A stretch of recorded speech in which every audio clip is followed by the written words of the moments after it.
Oh gosh. Sorry, you caught me sleeping.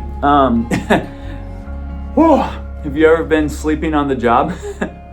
Okay, maybe that's a little dramatic, but have you ever found yourself not really doing the work that you're supposed to be doing during office hours?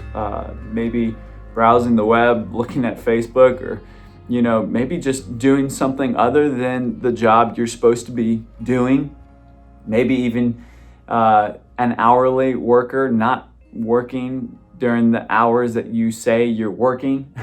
I think now more than ever before, it's probably tempting and easy to find yourself distracted at work because so many of us are working remotely. I mean, during COVID and this quarantine, maybe many of you are working from home and having to log hours.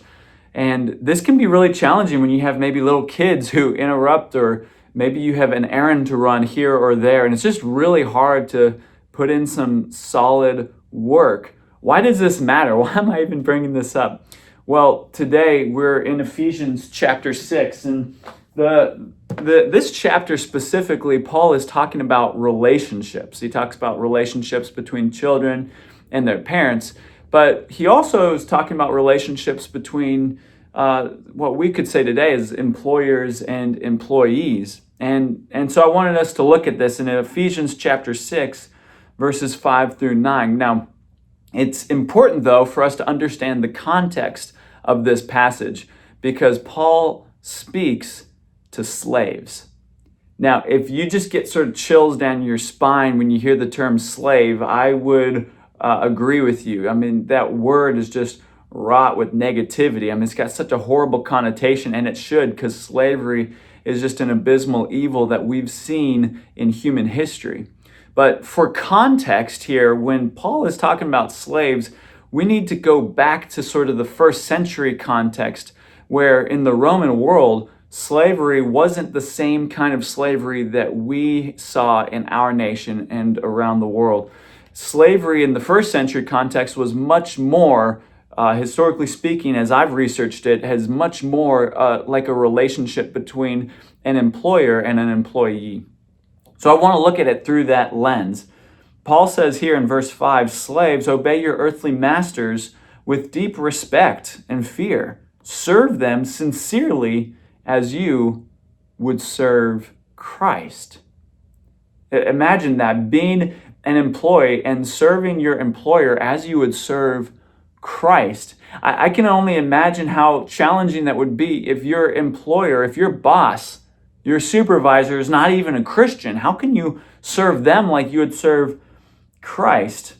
He says in verse 6, try to please them all the time, not just when they are watching you. That's integrity. That's going to take some intentionality. That's going to involve recognizing, God, you see me at all times. Everything is transparent before you, God. You know my heart, you know my thoughts, you know my effort. God, I'm going to work for you regardless of who's watching me. He says, as slaves of Christ. Now that's interesting too. This recognition that Jesus is our ultimate master, that Jesus is the one who ultimately gives us all direction in life. He says, as slaves of Christ, do the will of God with all your heart. This is challenging. This is encouraging, but this is hard because so often we feel like our jobs are menial tasks. They're not important, or they're not essential, or there's all sorts of thoughts that we have when it comes to doing our jobs. And Paul's reminding us that our jobs matter, especially when we do them with all of our heart. He says in verse 7, work with enthusiasm as though you were working for the Lord rather than for people. So he says, what if your job was done with the mindset that it was worship? What if your job was done for the Lord? What if, as you are being a mom or a dad at home, if that's your main job, then do it with worship. Do it for the Lord. Do it with excellence, with enthusiasm. If you're in the military, serve with all your heart. Serve God. do it for Him. Verse 8, remember that the Lord will reward each one of us for the good we do, whether we are slaves or free. Masters or employers, treat your employees or slaves in the same way. Don't threaten them. Remember, you both have the same master in heaven, and He has no favorites. So today, what if we worked with worship? What if our work was worship? What if, regardless of who was watching on earth, we recognize that God is watching us? And that as we work with enthusiasm, with excellence, it brings worship and pleasure to God. Love you guys. See you later.